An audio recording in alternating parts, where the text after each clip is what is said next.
인생살이를 살아가는 모든 사람들에게 힘겨움과 고난이 없겠습니까마는 특별히 하나님께서 쓰시는 아주 큰 인물들 있죠? 위대하신 신앙인들, 그런 분들의 그 내력을 보면은 참 고통이 커요. 고난의 기간이 큽니다. 우리 모세 같은 경우에도 40년 동안이나 광야에서 거의 잊혀진 자로 살지 않습니까? 조상이었던 야곱 같은 경우에는 아버지 어머니 곁을 떠나가지고 20년 동안 그렇게 고생 하고요. 또 바울 같은 경우에도 예수님 만났지만 우리 성도들이, 초대교회 성도들이 바울을 인정해주지 않아가지고 한 3년 정도에서 한 5년 정도 아라비아 강야 가가지고 홀로 지내면서 기도하고 때를 기다렸던 것이죠. 다윗도 마찬가지예요. 다윗도 하나님께서 고난의 기간, 역경의 기간을 한 길게 보면 한 10년 정도 그렇게 허락하십니다. 그렇게 고난받고 30세에 왕이 되어가지고 40년 동안 이제 통치하게 되어지는데, 다윗의 일생을 보면은 사실 그 영광의 기간이죠. 왕으로 제위하는 영광의 기간이 너무 긴 것도 그렇게 좋은 것만은 아닌 것 같아요. 사람이라는 게 쉽게 변하기 때문입니다. 다윗은요, 왕이 되고 난 다음에 좀 많이 변해요. 쉽게 변해요. 아니, 그렇게 10년이나 단련을 시키고 고생을 시키고 믿음 훈련 시켰는데도, 그런 사람인데도 다윗이 왕이 되니까 변하더라는 것이죠. 그래서 우리가 하나님의 축복으로 성장하고 성숙하고 성공하는 거 좋지만, 그 성공도 너무 길면은 또 하나님을 멀리할 수도 있는 것 같아요. 적정하게 그저 하나님의 은혜 따라 살아갈 수 있는 만큼 허락해 주시고, 하나님 영광 가리지 않을 만큼만, 우리 잠언서에 기록한 그 기도처럼 내가 가난해가지고 하나님께 이 욕을 먹게 하면 안 되니까 그만큼 부유하게 해주시고 병들지 않게 해주시고 그와 같이 하나님께 영광 돌리며 살게 해주십시오. 그게 적정하지 않을까 싶기도 합니다. 오늘 시편 18편의 말씀은 다윗이 사울을 포함한 모든 원수들을 다 물리치고 난 후에 감사와 그 찬양을, 마음의 고백을 담아서 올려드린 그 찬송이지요. 이 시편 18편의 고백은 똑같이 내용이 거의 흡사합니다. 95%, 99% 거의 비슷합니다. 사무엘하 22장에 그대로 복사되어져서 역사서에 기록되어져 있어요. 역사서에 기록된 사무엘하 22장 1절부터 3절까지의 내용을 잠시 제가 읽어드릴게요. 여호와께서 다윗을 모든 원수의 손과 사울의 손에서 구원하신 그날에 다윗이 이 노래의 말씀으로 여호와께 아뢰어, 이거 시편의 표제의 말씀이죠. 1절이고요.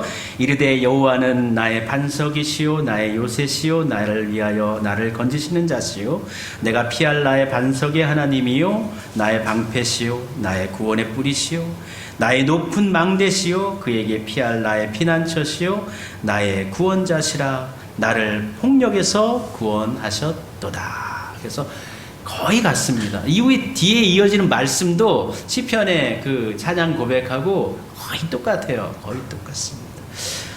그러면 똑같은 말씀이 구약 성경에는 두 군데 기록된 것이죠. 이런 경우가 많아요. 특별히 시편 같은 경우에도 이런 경우가 여러 군데 있습니다. 다윗이 먼저 고백한 시편을 후대에 말씀의 은혜를 받은, 감동받은 자가 다시 시편에 기록된 그 다윗의 시편을 재인용해서 다시 후반부에 새로운 시편으로 기록한 그런 시편도 몇몇 편 있습니다. 그러니까 사무엘하 22장의 말씀은 역사서 안에서의 기록으로 본문 말씀을 기록했고, 시편 18편은 예배용으로, 이후에 이제 예배용으로 다윗의 첫 번째는 다윗의 신앙 고백이었죠. 개인적인 신앙 고백과 승전과 감사에 대한 찬양이었는데, 이것을 예배 형식을 갖춘 시편으로 편집해서 우리 말씀으로 시가서에 기록되어지게 한 것이죠. 다윗은 오늘 본문 우리 3절에 1절과 2절에 보면은 8번에 걸쳐서 하나님은 이러이러한 분이십니다. 우리 앞서 찬양한 부분의 그 찬양이기도 한데요.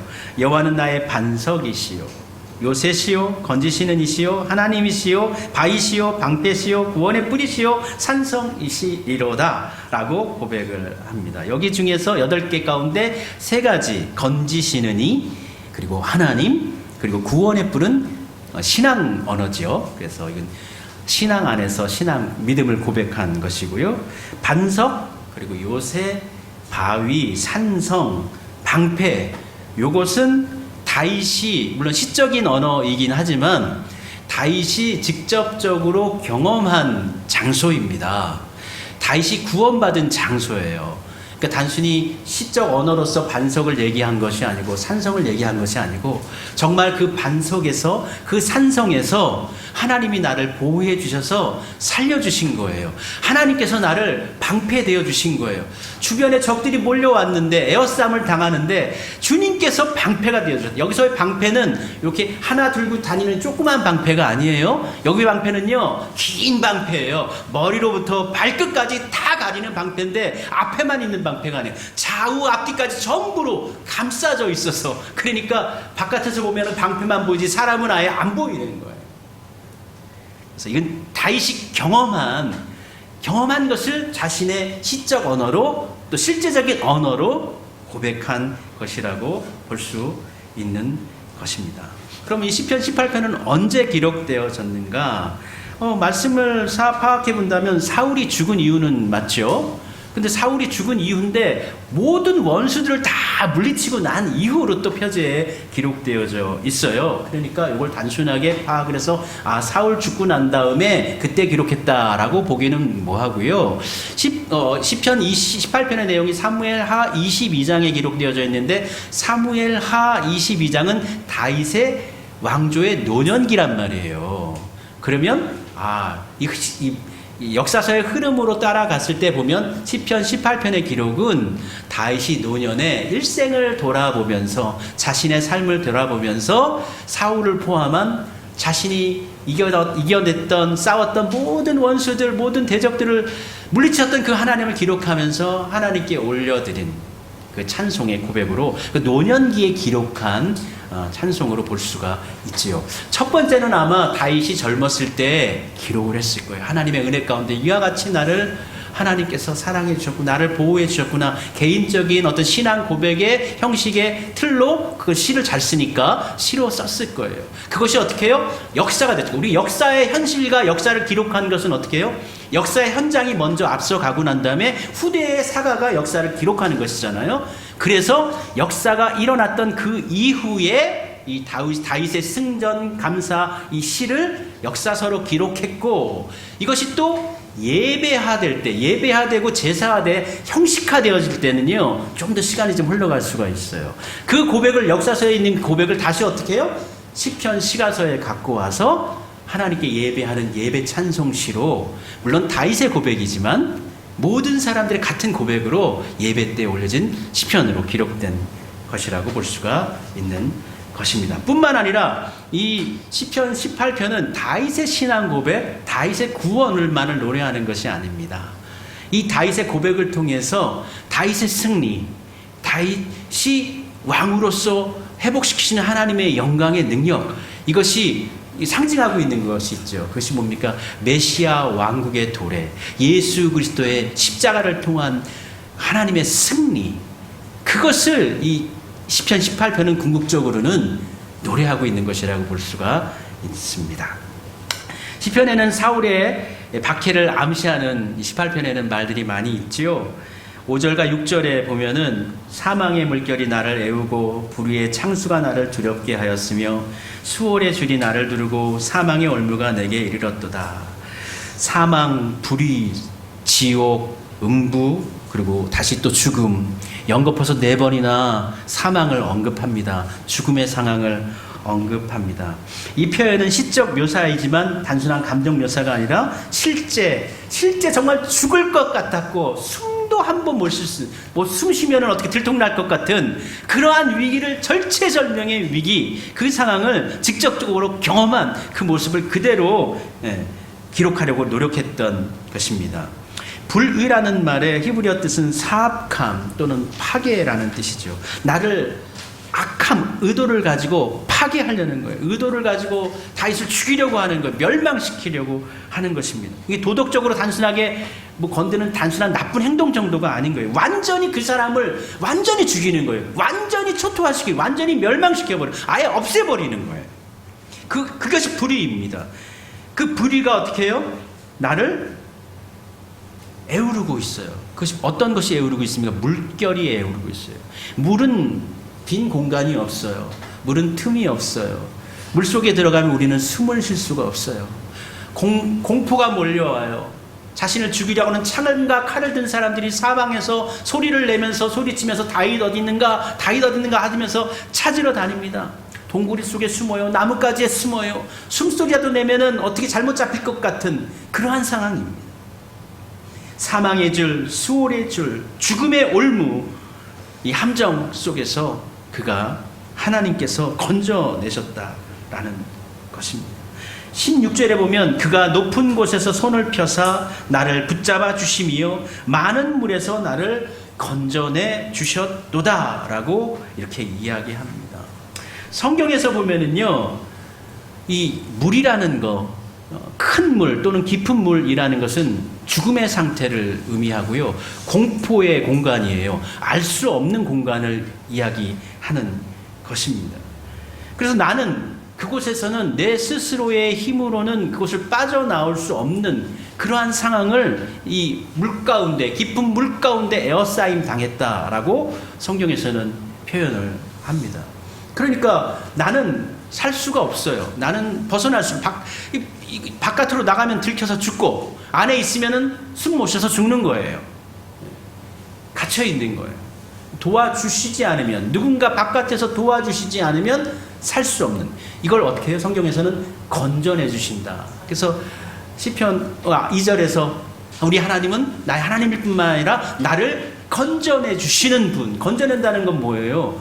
직접적으로 물에서 건져내 주신다는 거예요. 물에서 건져내 주신다라는 것입니다. 성경에 보면은 이 물에서 건진받은 사건이 많이 있잖아요.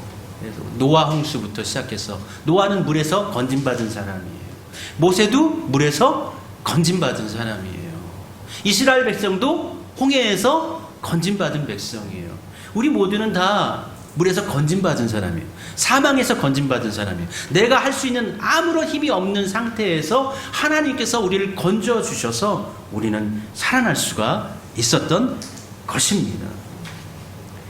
그리고 이 시편 18편은요, 우리는 쉽게 오해해서 우리 사울이 나를 힘들게 했는데 내가 이겼으니까 사울을 적대시하거나 사울에 대한 나쁜 감정을 가지고, 또는 참 원수가 사울이니까 이 사울이 죽은 거가 잘 됐다, 이렇게 이해할 수도 있는데, 시편 18편의 주제와 그 나아가는 방향은 사울에게 있지 않아요. 다윗의 마음이 사울에게 있지 않습니다. 하나님께 있습니다. 시편 18편은 사울을 저주하는 노래가 아니에요. 나를 괴롭혔으니까 그가 죽었다, 저주하는 노래가 아닙니다. 다윗은 사울 개인을 향한 복수심보다는 하나님의 의와 공의가 회복되는 것을 노래하는 거예요. 개인적으로 나를 박대했고 나를 힘들게 했고 나를 죽이려 했으니까 저 사람을 하나님 징벌해 주십시오, 심판해 주십시오 라고 직접적으로 사울을 공격하지 않아요. 다윗이 원하는 것은 하나님의 뜻이에요. 하나님의 의예요. 하나님의 의가 이루어지기를 원합니다. 부르짖은 것이, 다윗이 부르짖은 것은 하나님의 공의예요. 다윗은 복수가 아니라 구원을 요청했어요. 저 복수해 주세요 하나님, 원수 갚아 주세요가 아니라 이 상황에서 하나님 저를 살려 주십시오, 구원해 주십시오 요청했어요. 사울을 죽여 주십시오, 사울을 깨뜨려 주세요, 이렇게 기도하잖아요. 이 상황에서 제가 하나님 의지합니다, 하나님 도와주십시오. 그래서 사울이 망했다가 아니라 18편은 하나님께서 나를 살려주셨다, 나를 건져주셨다, 이렇게 고백합니다. 이게 참 바른 신앙의 모습을 이 다윗이 보여주고 있는 거예요. 우리를 핍박하거나 우리를 없이하는 사람들이 있어요. 우리를 경계하거나 우리를 공박하는 사람들이 있어요. 그때 우리의 기도의 제목은 무엇이냐? 저 사람 잘못되게 해주세요. 저 사람 떠나가게 해주세요. 그게 하나님께서 원하는 기도 방식이 아니라는 거예요. 궁극적으로 우리가 원하는 것은 무엇이어야 되냐? 하나님의 나라와 의가 이루어지는 것이어야 된다는 거예요. 하나님의 의가 우리가 있는 곳에, 우리가 일하는 일터에, 사무실에, 우리의 머무는 곳에 하나님의 의가, 하나님의 뜻이 이루어지게 하옵소서. 그 뜻 가운데 우리는 어떻게 해요? 내가 있기를 원합니다. 이걸 기도해야 하는 것이죠. 그래서 실제적으로 사무엘하 1장에 보면은 사울이 블레셋과 전쟁에서 아들 요나단과 함께 전사를 합니다. 그 소식을 이 다윗이 전해 듣습니다. 그 소식을 듣고 난 다음에 나를 죽이려고 했던 사울이 죽었으니까 나 이제 고향으로 돌아갈 수 있겠다. 나에게는 이제 어떤 하나님의 큰 위대한 꿈이 이제 펼쳐질 수 있겠구나. 이렇게 감사하기도 하지 않았어요. 사무엘하 1장 읽어보면 다윗이 애도합니다. 슬퍼합니다. 이스라엘아, 내 영광이 산 위에서 죽임을 당하였구나 하면서 애도의 시를 다윗이 기록을 해서 그 야살의 책이라는 어떤 이스라엘의 전통적인 어떤 민속적 역사책인 것 같아요. 기록되어져 있지 않고 보존되어져 있지 않아요. 우린 몰라요.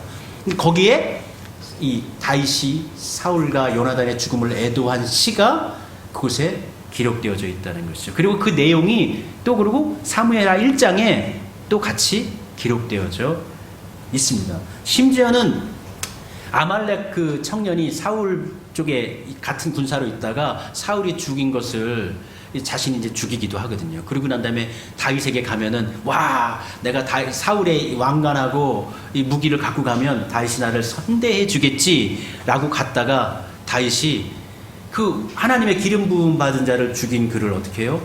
벌내리죠. 기뻐하지 않습니다. 다윗이 원한 것은 하나님의 뜻, 하나님의 정의의 회복입니다. 자기 개인의 복수를 축하하거나 원하는 것이 아니고, 하나님이 이 18편에서 노래하는 것은, 다윗이 노래하는 것은 하나님은 악보다, 불의보다 하나님은 크신 분이시다. 억울한 자를 하나님은 버리시지 않으시는 분이시다. 그리고 우리에게 약속하신 그 언약을 신실하게 이루시는 분이시다라는 것을 감사로 올려드린 것입니다. 성경은 악의 종말은 인정합니다. 악의 종말을 분명하게 인정을 합니다. 또한 더불어서 악의 종말을 얘기하면서 악을 인하여서 불의 가운데 죽임을 맞이한 사울과 같은 사람에 대해서 개인적인 증오를 미화하지는 않아요. 그러니까 하나님의 마음은 사울이 죽을 때에 나중에 점치는 자의 여인에게 가서 사실 사무엘도 아닌데 그 귀신이죠. 그 점치고 그것을 굉장히 그 역사서의 기록을 보면 하나님이 굉장히 안타까워하는 모습. 사울이 왜 저럴까 하는 모습으로 그러한 뉘앙스로 그 역사서가 기록되어져 있어요. 그래서 비록 그가 악한 길에 들어섰다 할지라도 그 악함으로 인하여서 내가 피해를 당했다 할지라도 그의 죽음이나 그의 실패를 미화하지는 않아요. 그것이 성경의 가르침입니다. 다윗은 사울의 악함을 분명히 보았지만 사울의 인간적인 비극도 함께 봤죠. 그래서 그를 애도했고 슬퍼했습니다. 그래서 하나님의 구원을 찬양하지만 함께 사울의 죽음도 애도하는 것입니다. 물론 이것이 동시에 일어났어요. 사울이 죽음을 통해서 하나님의 뜻이 회복되어졌어요. 그러나 목적하는 바가 사울이 죽어야 돼요 라는 방향으로 가지 않아요. 하나님의 뜻이 이루어져야 됩니다. 하나님의 구원이 이루어져야 됩니다. 그 가운데 하나님의 뜻 가운데서 맡기는 거예요. 그래서 시편 오늘 18편의 내용을 보면 하나님께서 자신의 억울함을 아시고 결국 정의와 언약을 이루셨다는 사실을 다윗은 시편 18편에서 하나님께 올려드리며 찬양합니다.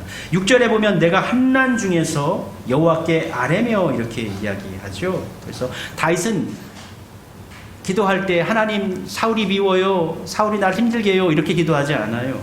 내 고난을 어떻게 해요? 하나님께 알려드리는 거예요. 저 이렇게 힘들어요 하나님.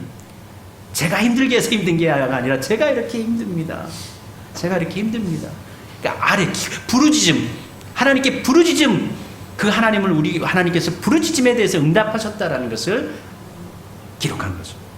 20절에 보면 여호와께서 내 의를 따라 상을 주시며 라고 되어져 있어요. 이 부분은 다윗이 의롭다, 완벽하다라는 의미가 아니에요.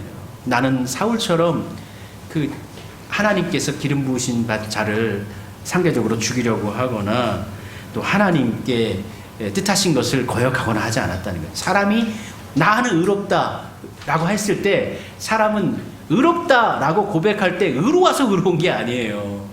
뭐예요? 하나님께서 의롭게 하셨기 때문에 인정해 주시니까 의로운 거예요. 근데 스스로는 어떻게 해요? 사실은 의롭지 못해요. 그래 하나님이 의롭다 인정해 주시는, 여기서 의롭다라는 것은 이때의 다윗이라고 해서 뭐 죄짓지 않았겠어요? 이때의 다윗이라고 흔들리지 않았겠어요? 믿음이 나약해지지 않았겠어요? 그럼에도 불구하고 의롭다 이렇게 고백하는 것은 하나님의 뜻 가운데 제가 의도적으로 정말 나쁘게 살지 않으려고 노력했다라고 고백하는 것이죠. 또 27절에 주께서 곤고한 백성을 구원하시고 이렇게 했습니다. 그러니까 다윗은 하나님이 아니면 이 곤고한 나를 살려주실 분이 없다. 나를 살리실 분은 우리 하나님밖에 없다라는 것을 노래하죠. 또 29절에서는 주께서 나의 등불을 밝히시며 깜깜한 인생 살고 있는데 하나님께서 등불을 켜주셨다라는 거예요. 앞으로 나갈 길을 제시해 주셨다는, 살 수 있게 해주셨다는 거예요. 승리의 주체가 내가 아니에요. 내가 잘해서가 아니에요. 내가 잘해서 살아남은 거 아니에요. 하나님께서 등불을 비춰주셔서 살아남은 겁니다. 30절에는 하나님의 도는, 마지막은 고백하잖아요. 고백합니다. 내가 하나도 은혜로운 게 없어. 내가 힘이 있는 게 아니야. 하나님의 도가 완전하신 거야. 그래서 관심 방향이 원수, 사울에게 있는 것이 아니고 하나님께 있는 것이, 이것은 사울과 대적할 때 상대적으로 있을 때뿐만 아니라 이후에 주변의 나라들과 싸우면서 정복전쟁을 하면서도 똑같이 이 다윗이 고백하게 되는 것이죠. 그래서 시편 18편은 원수의 죽음을 축하하는 것이 아니라 하나님께서 우리의 억울함을 들으셨고 하나님은 나를 둘러싼 심지어 빈틈이 없는 창수와 같은 그러한 곳에서부터 나를 살려내셨다라는 것입니다. 강야 지역에 창수가 날 때가 있습니다. 다윗이 강야에 머물렀잖아요. 반석이에 머무르고 엔게디 강야에도 머무르고 마온 강야에도 머무르고 십 강야에도 머무르는데 1년에 한두 번은요 강하게 비가 내리쳐서 급하게 이 나무도 없는 땅 비가 홍수처럼 막 내리면 어떻게 되겠어요? 난리가 나는 거예요. 정말 하루아침에 잠자고 있다가도 쓸려가는 거예요. 동굴 속에 자다가도 갑자기 그냥 바위가 무너지고 산이 무너지고 다 쓸려 내려가는 거예요. 다윗은 그 한 도피 생활 가운데서 1년에 한두 번은 이렇게 비가 내려요. 창수가 납니다. 그러면 강야의 모든 것들이 다 쌓여가고 흘러가고 넘어지는 그 속에서 어떻게 해요? 그 모습을 보고 하나님께서 나를 살리신 거구나 이렇게 고백을 한 것이죠. 우리가 언제 참 평안을 우리가 누리고 얻을 수 있을까요? 우리가 가지고 있는 생각하는 모든 주변의 문제들이 해결되었을 때 우리가 평안함을 누릴 수 있을까요? 물론 그 문제가 해결되면 너무 감사하고 즐겁고 행복할 것입니다. 그러나 며칠 지나면 또 다른 문제가 생길 수도 있고 문제가 생기지 않아도 사람은요 멜랑콜리해요. 우울해져요. 그게 일종의 낭만성하고 같이 결부되어져서 이 정서와 어떤 이러한 것, 심리 이런 것들이 완벽하지가 못해요. 사람은 완벽하게 건강하고 하나도 안 아픈 것도 있으면 완벽하게 건강한 거 아니에요? 그럼에도 불구하고 사람은 아이고 내가 어디 아플까? 어디 병 있는 거 아니야? 걱정하는 게 사람이에요. 지난 주간에 제가 강남 세브란스를 다녀왔는데 진료를 기다리시는 분들 보니까 참 젊은 사람들도 다 뭐 아프시지만 거의 대부분 연세가 조금 지긋하신 어르신들이 많이 대기를 하고 계세요. 얼마나 아픈 분들이 병원에 가면 넘쳐 나는지 예약 시간을 제가 뭐 예약을 했어도 최소한 30분에서 1시간은 기다려야지만 그 뒤에 이렇게 진료를 또 받을 수 있고 뭐 그렇게 할 수가 있더라고요. 제가 저 때문에 진료받은 건 아니에요. 걱정하지 마세요. 그런데 거기 보면 정말 이렇게 점잖게 이렇게 늙어가시는 분들, 또 강남 쪽이다 보니까 이렇게 좀 부유하신 분들도 많이 보이기도 하고, 보면 이렇게 딱 보이잖아요. 옷 입은 차림새나 이런 것들 보면. 그런데요, 야, 건물주여도 뭐 사장님이어도 아프면 다 소용이 없는 거예요. 박사님이어도 교수님이어도 평생 동안 점잖게 강의하시고 참 그렇게 젠틀하게 늙어가시는 분이어도 아프면은요, 힘도 없어요. 그저 그 젊은 뭐 가족들, 뭐 아들이나 이제 뭐 며느리나 이런 분들이 예전에는 내가 날 때는 그렇게 박식하고 힘있고 능력있고 내 마음대로 살았는데 지금은 어떻게 해요? 그 어린 자녀들이 어디 뭐 대기도 해줘야 되고 접수도 해줘야 되고 여기 오라면 여기 가고 저기 가라면 저기 가고 의사 선생님이 뭐 하라면 애기처럼 내내하게 해야 되고, 우리 사람이요 약한 힘이 없습니다. 우리가 정말 의지할 수 있는 분은, 우리를 건져내시는 분은 우리 하나님밖에 없는 것입니다. 그리고 인생을 살아가면서 온전한 평안을 누릴 수 있는 것은 우리가 잘 된다고, 우리가 성공한다고, 우리가 원하는 것을 이룬다고 해서 잠시 행복할 수는 있으나 그것이 계속되지는 않아요. 오직 하나님 안에서 있을 때만 우리는 평안할 수 있어요. 잠시 산에 올라가도 뭐 빛이 있고 뭐 힘든 일이 있고 아프기도 하지만 산에 올라가서 맑은 햇살 받으면서 나뭇가지에서 불어오는 바람 또 맞으면서 햇살 비치는 모습, 참새 소리 들으면 그 속에서도 어떻게 해요? 아무것도 없어도 배가 고파도 하나님 생각하면, 야, 하나님께서 이렇게 참 나무들을 푸르르게 하시고 신선한 바람을 주시고 숨쉬게 하시고 하늘을 얼마나 맑고 화창하고, 야, 만들어 놓은 새들도 예쁘게 노래 부르고, 내가 이렇게 땅이 있어가지고 땅에 서 있을 수도 있고 저 맑은 하늘도 바라볼 수, 얼마나 감사해요. 그때 평안이 하나님 안에 있을 때에만 가진 거 없어도 조금 배고파도 우리가 평안을 누릴 수가 있는 것입니다. 드라마나 영화 같은 거를 보면은 이 복수라는 주제는, 리벤지 복수라는 거는 굉장히 큰 화두잖아요. 그런 영화는 계속 만들어집니다. 그런데 그 결말 마지막 장면이 보면은 너무 좀 허무해져요. 복수를 한 사람들, 분명 복수를 했으면 했으면은 행복해져야 되는데 그 복수를 목적으로 해서 그렇게 달려왔는데 복수를 하고 난 다음에는 그렇게 행복하지 않더라고요. 우리나라 드라마가 얼마나 그 넷플릭스 통해서 전 세계에 인기가 있습니까? 그래서 몇 년 전에도 글로리라는 그 드라마가 있었죠. 저도 얼마나 그 각본도 잘 썼고 연기도 잘하는지. 근데 마지막 화에 보니까 그 원수를 다 갖고 난 다음에 그 주인공 여주인공이 그 건물 위에 올라가가지고 스스로 자살하려고 하더라고요. 근데 그거를 이제 다른 남주인공 어머니가 말리더라고요. 끝이 그거예요. 복수의 끝이 그런 거예요. 만약 다윗이 사울이 나를 그렇게 죽이려고 해서 저 원수 같은 놈, 저놈은 어떻게 내가 왕이 되고 난 다음에는 그 일족들을 다 멸절하고 막 내가 복수할 거야. 과연 다윗이 온전한 왕이 될 수 있었을까요? 아니죠.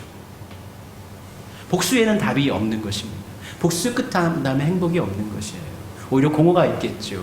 그리고 또요, 내가 누군가에게 그렇게 또 해코지하면 또 나는 누군가의 또 뭐가 되는 거예요? 또 원수가 되는 건 아닙니까? 적이 되는 건 아닙니까? 그러니까 이 세상은요, 어차피 상대적인 세상이에요. 시간도 상대적이고요, 공간도 상대적이에요. 대인 관계도 상대적이에요. 누군가에게는 유익할 수 있으나 내 유익함이 다른 이에게는 적이가 될 수도 있는 세상이, 그러한 세상이 바로 우리가 살아가는 세상이라는 말이죠. 그래서 다윗은 시편 18편에서 절대 복수를 미화하거나 복수를 원하거나 복수해달라고 기도하거나 그렇게 하지 않고요. 대신 어떻게 해요? 하나님, 저를 불쌍히 여겨주세요. 저를 건져주세요. 하나님의 뜻이 이 땅에 이루어지게 해주세요. 하나님의 공의가 이 땅 가운데, 저 가운데 이루어지게 해주세요. 이렇게 기도합니다. 그래서 우리 기독교인들의 기도의 모범이 이와 같아야 한다라는 것이죠. 우리가 예전에 봤던 그 영화 미션이라는 영화에 보면은 주인공이 두 명입니다. 한 명은 원래부터 수도사였죠. 그리고 또 한 명은 그 수도사에 의해서 감명받아서 죄를 짓고 난 다음에 회개한 사람인데, 그도 이제 수도사가 되어집니다. 그 수도사가 어떻게 해요? 그 밀림 지역, 브라질의 밀림 지역으로 원래 원주민들에게 선교를 하기 위해서 가지 않습니까? 근데 이 사람은 원래 사냥꾼이었고 용병이었어요. 어떤 용병이었냐면 노예를 잡아들여서 판매하는 용병이었어요. 이 로드리고라는 사람이었는데, 근데 그 원주민이 있는 곳이 어떻게 해요? 자신이 노예로 잡아들였던 그 마을이 그 마을인 거예요. 그 마을로 향하면서 본인은 회개했는데 뭔가 꺼름직한 거예요. 뭔가 마음이 편하지가 않아요. 그래서 가지고 가는 게 있어요. 두꺼운 밧줄로 꽁꽁 묶어가지고 자신이 용병 시절에 입었던 투구, 갑옷, 창, 검, 그거를요 밧줄로 이렇게 동그랗게 다 안에 집어넣고 묶어가지고 그것을 짊어지고 끌고 올라가요. 끌고 올라갑니다. 어디까지 올라가면 그 브라질의 그 이가스 폭포 있잖아요. 영화 촬영지도 이가스 폭포라고 하더라고요. 그 폭포를요 어깨에 짊어지고 이렇게 올라가는데 밑에 짐덩어리가 자기 사람만한 짐덩어리가 동그랗게 돼가지고 같이 끝까지 갖고 올라가요. 끝까지 그걸 짊어지고 올라가가지고 폭포 위에 도착합니다. 그때 그 원주민이 나와요. 그리고 자신이 잡으려고 했던, 예전에 노예로 잡아서 팔려고 했던 한 젊은이가 칼을 들고 옵니다. 그래서 이 사람은 그냥 가만히 있어요. 나를 죽이려면 죽이고 마음대로 하는 거예요. 칼을 들고 와요. 처음엔 위협을 해요. 그러다가 그가 짊어지고 왔던 그 밧줄, 그 두꺼운 밧줄, 정말 밧줄이요 일반 밧줄이 아니에요. 정말 두꺼워요. 정말 두꺼워요. 그거를 그 청년이 잘라내면서 그가 가지고 왔던 그 까마른 큰 짐덩어리, 무기하고 뭐 투구하고 그거가 어떻게 해요? 이가스 폭포 아래로 퉁퉁거리면서 떨어져요. 그걸 떨어지면서 그걸 볼 때 그 로드리고라는 그 수도사가 통곡을 해요. 거기서 용서를 받는 것이죠. 거기서 구원을 받은 것이죠. 구원은 복수에 있는 것이 아니고 용서에 있다라는 것이죠. 이건 실제에 있었던 일을 영화로 만든 기록이라고 합니다. 오늘 다윗이 하나님의 뜻이 이루어지기를 원합니다. 하나님께서 건져주시기를 원합니다. 하나님의 뜻이, 하나님의 의가 우리 가운데 이루어지길 원합니다. 그렇게 찬양하며 기도했어요. 우리의 삶 가운데, 우리 주변에 우리를 힘들게 하시는 분들 있죠. 어렵게 하시는 분들 있죠. 그분들을 뭐 이렇게 미워하거나 그럴 필요는 없어요. 그분들을 다윗이 축복하지는 않았어요.